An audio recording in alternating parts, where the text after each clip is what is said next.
G'day, I'm Paul. So with so many new electric cars going on sale, the most logical one to go electric is vans, because when you think about it, range is less of an issue in vans because they're doing a whole bunch of city driving, dropping packages off and stuff. So Ford has just launched this in Australia. It's called the Ford e-Transit, and as you can tell by the name, it's an electric version of the Transit and the blue stuff just there.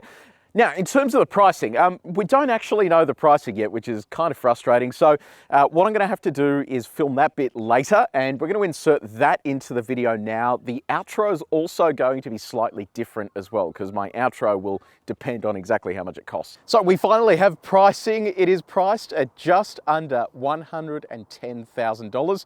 That sounds expensive, but it's not as expensive as something like an LDV eDeliver 9, which this competes with, which is priced at over 115 grand. So today we're going to do a detailed review of this van. If you do want to skip ahead to other parts of this review, you can use the time codes on the screen, or if you're on YouTube, you can scroll down and use the chapters below. And if you haven't done so already, please subscribe to our channel and press the bell icon so you can find out every single time we drive a van with blue grille sections.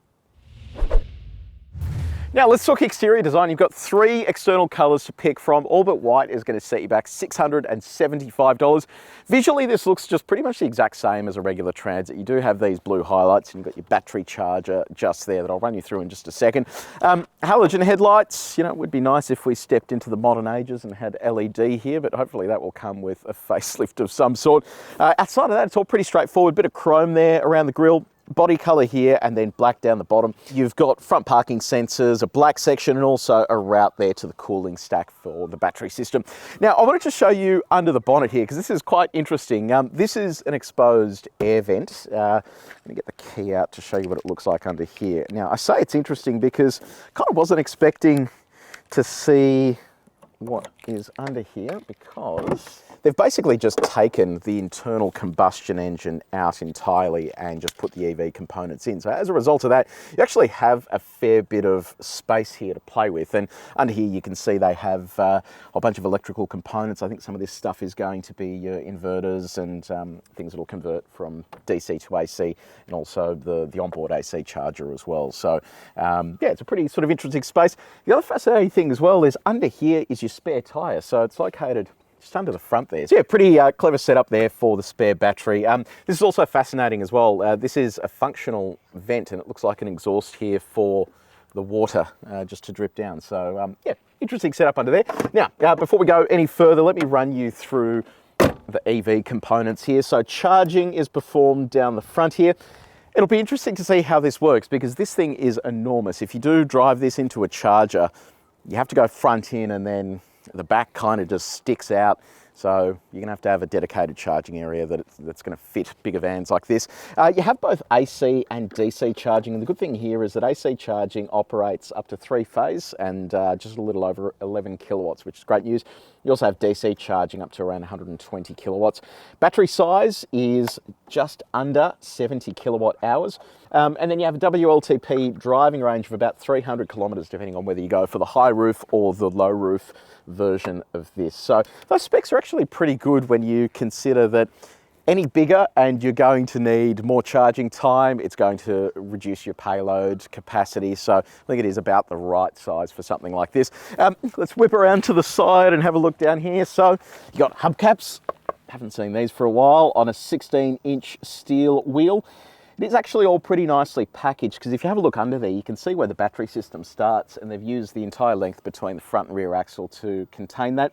There is also a battery protection device there if you do get to the point where you are exceeding the vehicle's ground clearance, so you do no damage to the battery, because obviously lithium-ion battery, you don't want to be piercing any of those cells. It could be disastrous. Wheel arch cladding just here, big wing mirror with your indicator built into the side there, 2-tier wing mirror too, so you do get a bit of visibility down the side of the vehicle. This is interesting. Have a look at the size of this keyhole. It just seems like it was a bit of an afterthought, just this enormous thing just slapped onto there, so I don't really understand the logic in that. Now, you can actually get 2 sliding doors. This one only has the 1 sliding door, and there's a number of different configurations you can get in terms of glass and that. kind of stuff as well. Whip around to the back with me. So around the back here, this is finally a car that is taller than I am. You got the camera up the top there with a set of LED lights there to shine onto the ground here. E-Transit there, so everyone knows you're driving an electric vehicle. Black bumper down the bottom there. You've got these bump stops for the doors when they open. I'll show you what it looks like when the doors do open. So you get your first lock stop there, and then you can go all the way around to swing them wide open. You've got a button there for that light to come on and off like that. This one open too. So some pretty impressive numbers here, because despite this having the EV drivetrain, they actually haven't robbed you of any space in here compared to the diesel version. So it means that you have a little over 12 cubic meters of space. It is a little less with the low roof version, and you do have around 1,600 kilos of payload. Again, depends whether you go the high roof or the low roof. So there really is very little compromise here, and the packaging under there is really impressive. So you can see the electric motor under there. It's got independent rear suspension. It's just a pretty sort of neat looking setup. So I do like that you don't have to compromise there. Come and join me inside here. And fun fact, it's almost tall enough for me to stand here. So you've got plenty of space here, and obviously this is a bare shell for you to work with. You can kit it out however you like. You've got load hooks down the side there. You also have a 12-volt outlet attached to that pillar. Outside of that, it's all sort of pretty straightforward here. This bulkhead also means you're not going to be wasting a huge amount of electricity to heat the cabin as well. Typically in something like a high ace or something where you don't have this bulkhead, you're going to be heating this entire section here and using a whole stack of energy. So we'll pop out the side door here, show you how this works. All sort of pretty standard operation, grab handle up the top there. So outside of that, it's all sort of pretty straightforward. One thing I did notice though, have a look at this. This is where you would normally fill the diesel Transit with fuel. Obviously you don't do any of that here, and they kind of have kept that there and not deleted it, which I think is kind of strange. Now, let me know what you think about the E-Transit in the comments section below. Do you think it's good that vans are going electric? Do you think that this is about enough driving range for someone who is doing city deliveries and stuff like that? I am keen for your feedback. So we're inside the E-Transit. This is what the key looks like. You've got unlock, lock, and a button there just for the rear doors, Ford logo on the back. It's not a proximity sensing key, but there is a push button start once you are inside your vehicle. In terms of the way this is presented, it's actually not too bad. I was expecting this to be a whole lot more barren than it is. You've got this enormous infotainment screen that I'll run you through in just a second, and the rest of the cabin is pretty sort of hard-wearing plastics, which I think is probably what you expect from a vehicle like this. Perhaps the bus version of this would be a bit more sort of fancy, but for the most part, this is as good as it'll get. It is a little bit disappointing though with the touch points. That this stuff here, it's great that there is an armrest that is adjustable, but the downside is that you kind of have to, you've got hard points around the place when you want to just relax. So I'd prefer if that was a little softer than it is, but it's not the end of the world. Now, what about your build quality? Well, I don't really know what to push here. It all kind of feels okay. I think I read that this is the world's best-selling van. So if you've got a Transit, what has it been like in terms of build quality and reliability? Door slam test, that's what it sounds like. Sounds sturdy. So, infotainment. I love this. This is Sync 4, so a brand new infotainment system. Really nice looking screen as well. It's not over the top. It just gives you all the information that you need. 12-inch display, which I reckon is cool. Inbuilt satellite navigation. And then if you go back to the home screen, you can see some of the other sort of items that you have here. Bluetooth connectivity with your phone. You also have voice recognition. So it means that you can send commands either to the car's infotainment system or to your phone's interpretation system, such as Siri or whatever the Google equivalent is. In terms of actual smartphone integration, you have both Apple CarPlay and Android Auto. I'll show you what Apple CarPlay looks like first. A weird setup, so it's not really full screen. Yeah, that's a bit of an odd setup, actually, but it works okay. A tiny bit laggy there, but okay for the most part. This is what Android Auto looks like, so wireless as well. Looks kind of weird when it's squashed in there, but yeah, nice and snappy. Then in addition to that, you also have remote connectivity with the vehicle as well, so you can see what the charge is like. You can precondition the cabin all through the Ford Pass application. Head of the driver is a smaller LCD display that just gives you critical details such as your trip computer, safety information, and just a couple of other sort of bits and pieces. And outside of that, you just have these analog gauges that I'll run you through when we do go out for a spin. On the radio front, you have AM, FM, DAB, digital radio, and there is just a 4-speaker sound system in here. Now let's talk safety. So you have autonomous emergency braking with pedestrian detection. You don't have an auto dimming rear vision mirror, but it's kind of not the end of the world because you're always going to have stuff in the back. You're not going to see it anyway. You have blind spot monitoring built into the wing mirror. You have radar cruise control with a lane departure warning and a lane keeping assistant. You have both front and rear parking sensors and a reverse view camera that's mounted really nice and high. I'll show you what that looks like. There it is there. Sorry for the lines I've left on the grass, but you can see there that top-down view is great because you get to see everything around the vehicle, and the quality of that is excellent too. Like, it is really impressive. You can then adjust the view that you want as well. That is like a super wide angle view right there. In addition to that, you also have rear cross traffic alert, which is an excellent feature for a vehicle this size. Now let's talk about your practicality, and we'll start off with connectivity. You've got a USB-A port just here, a 12-volt outlet just there. Up ahead of the driver here, you've got another 12-volt outlet and a USB-C port. I would have actually loved to see a USB-A port up the top here for a dash cam like you find on the Ford Ranger. I think that'd be a really good inclusion and something they should definitely think about. Outside of that, where are you going to store your things? Well, good news, there are stacks of places to store your things. So your phone can kind of live anywhere. You can pop it up there, you can pop it down here. It kind of goes wherever you want it to go. In terms of your coffee cup, you've got this center armrest here that drops down, and that's got a couple of cup holders in it. But if you do need something a little bit closer, you've got a cup holder just here as well that'll hold your coffee cup. Mind you, it might get de-lidded because it's kind of hanging there. Let's see what it's like with our normal bottle in there. Yeah, no dramas, all good. You have an additional bottle holder up the front here, more bottle holders in the door and over here ahead of the driver. There really is a stack of storage. So just sort of running through it all again, you've got this slot up here to close the door, but can also be used to store keys and other bits and pieces. You've got this storage here next to the driver's foot. You've got this storage here next to the driver's knee, a cup holder here, storage along the dashboard there, along the top of the dashboard. You then have storage above the driver's head as well, in addition to storage on the passenger side. This section here, and I'll show you what this does as well if we clear some of this stuff out of the way. You can actually lift the base of these seats to then reveal storage beneath the floor. Now, this storage beneath the floor is where you can keep stuff like the charging cable. So that all sort of fits under there without sort of too many dramas. So yeah, there is so much storage in here, and I love that they have just thought about everything to make sure that you do have somewhere to put all of your odds and ends while you are doing your job day to day. So in terms of comfort, you've got automatic climate control, single zone, heated seats for the front row.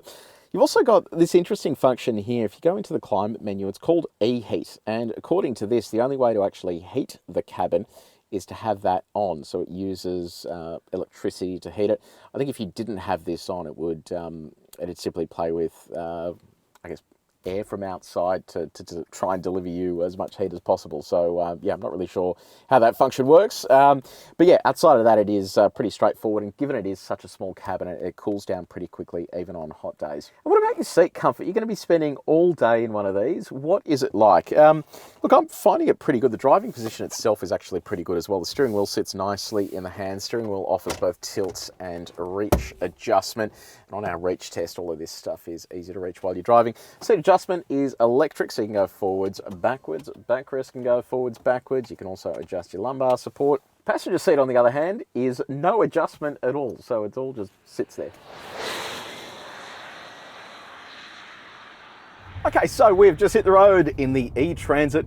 Gotta say, it's really quiet in here. I don't know if it's just because we're surrounded by the bulkhead here or not, but it is really quiet. You don't hear much at all. Like, even when you get on it, it is pretty sort of silent in here. You don't hear much whirring or anything like that. So yeah, that's great news if you do spend most of the day inside one of these for work, because it is going to be a nice relaxing place to be seated.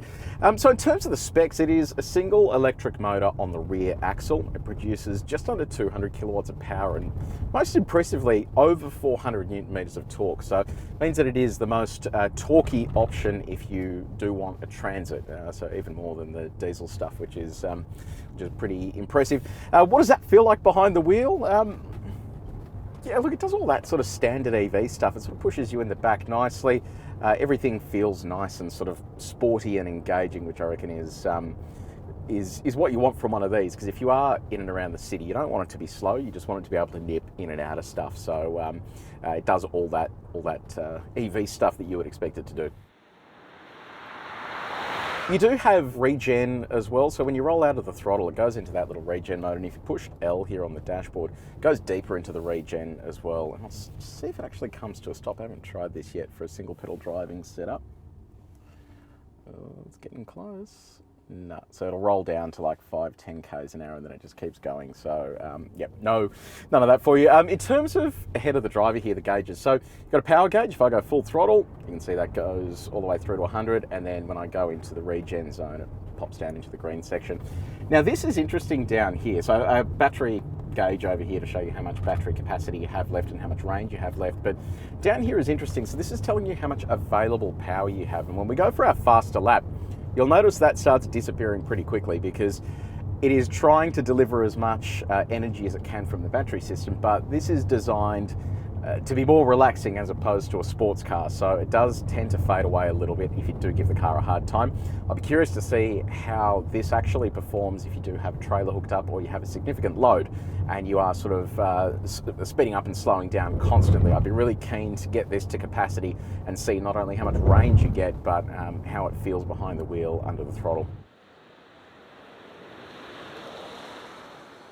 So the ride, it's actually really impressive. It's using heavy duty trailing arm suspension at the rear, so it's an independent rear suspension setup. It actually just takes on bumps really nicely. So when you are in and around the city, even when it is totally unloaded and it's very cruisy, often you find with leaf spring vehicles as an example, they're built for load carrying, and then when you do stick a bit of load in them, they start sort of just not feeling great until you get to the point where they are loaded. When they're unladen, it's just sort of all over the place. Whereas this, on the other hand, feels really nice and comfortable here behind the wheel. Okay, so sine waves. Let's get up to 130 k's an hour, and we'll see how this performs over the sine waves. Alrighty, there's 130 there. That's surprisingly good. I was genuinely expecting this to be all over the place, but that is great. Even at these highway speeds, you really don't notice a huge amount of road noise. This little sort of cabin we're in right now is really nicely insulated, so it means you aren't getting any of the effects that you would get from the road when you hit coarse chip sections at highway speeds. So it's a pretty sort of nice place to be seated. Now, if you do head into the country in your e-transit, what's it like on a super bumpy road? This is our worst case scenario road. Do this at 90 k's an hour. It's full of potholes and divots and all other nasty stuff. We've got our condensed sine wave coming up here. So far, this is really bloody good. Even on this, it's great. Like, it is just smoothly going along those corrugations. It is surprising how well this is performing at the moment. So yeah, look, excellent job by Ford in terms of the way they've made this ride and handle. It is surprising for such a big car that it is so just easy to drive. Now, it is worth calling out at this point too, I don't have any economy figures from Ford. It is pretty frustrating. We didn't get the price or the economy figures, so I don't know if this is good or not, but according to this, we're averaging just over 30 kilowatt hours per 100 kilometers. So that's not great when you look at it compared to a regular EV. Not sure what it's like here in the context of a van. Yeah. Okay, time for a fast lap. It doesn't have a sport mode, so let's just tip it in and see how we go. I feel like I'm about to fall out of my seat here.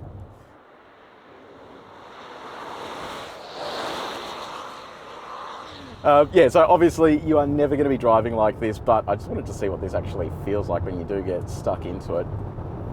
It's actually surprisingly good. So the low center of gravity that's afforded by that battery system means you are actually, I don't know, you're getting kind of a fun drive here behind the wheel. Obviously it is enormous, but steering feels good and it has a fair bit of body roll as well, but outside of that, it's actually pretty fun to drive. Now, I'll be keen to see what it's like on the back straight here, because I'm already feeling right now, I've got my foot flat to the board there. We're only getting 50% of available torque. The battery level rather is a little low, so that could be contributing to it, but I'll be keen to see what happens when we hit the back straight here. All right, here we go, one last corner, and I'm flat to the board right now, but we're only getting about 50. Oh, there we go, it's spiked up again. Okay, flat to the board. Yeah, see, it's stuck at 50%, and you can see that power is very quickly falling away, so Yeah, look, I think it is fine for what it is, and it handles surprisingly well thanks to that centre of gravity, but you're not going to be setting any land speed records anytime soon. On the visibility front, I can see clearly down the front there, which is great. Huge wing mirrors there, and I can see kind of out the back. You probably want to be getting like a digital rear view mirror or something like that, because if you do have equipment in the back there, you're not going to be able to see anything out the back. Okay, time to do a little bit of performance testing. We're going to see how quickly the etransit will do 120 k's an hour, so we can get our 80 to 120 number, and also how quickly it stops from 100. So I think I'm going to disable traction control just so we can get a nice clean start. I don't think we're at risk of it spinning up here at all, but anyway, I'll turn it off just to be on the safe side. There's no sport mode, so here we go. Dial up some revs. And away we go. So quiet. Okay, so there's 100.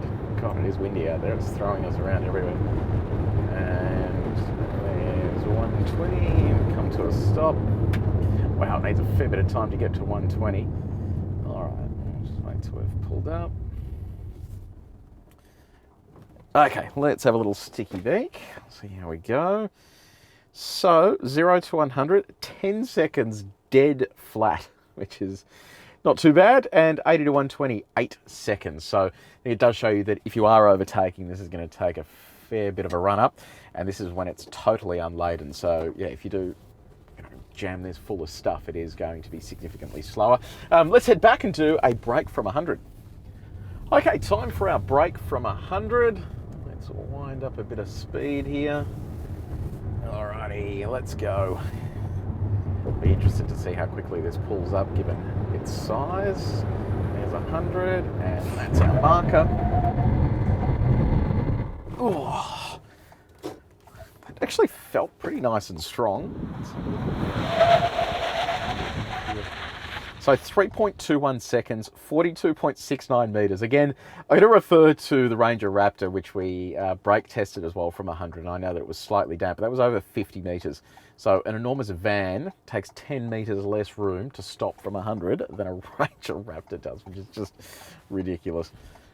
Now, the moment you've all been waiting for, how quickly will the etransit go in reverse? Here we go.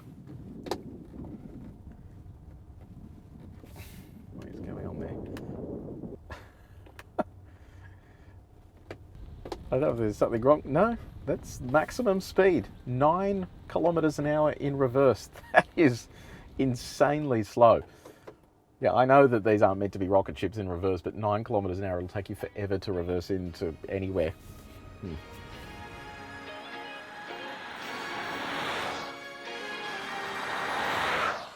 Okay, so the Ford etransit. Like I said, we didn't have pricing, which meant I couldn't really do an outro, and right now we're in the middle of a massive SUV test at the moment. We're doing some towing and stuff, so make sure you subscribe if you want to see when that goes live.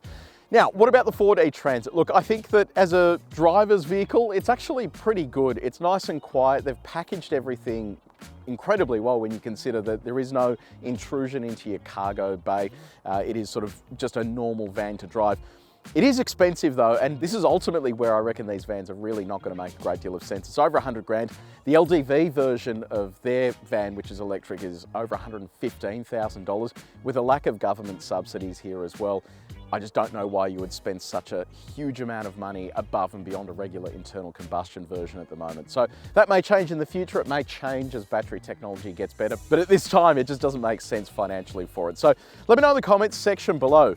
Even though this is a good vehicle and it drives well and you don't really compromise too much with the electric drivetrain, would you buy one? And how do you justify the big jump up in price? I'm really keen to find out. If you did enjoy this video, please make sure you like it and you share it with your mates. If you haven't done so already, subscribe to our channel and press the bell icon. But until next time, take it easy.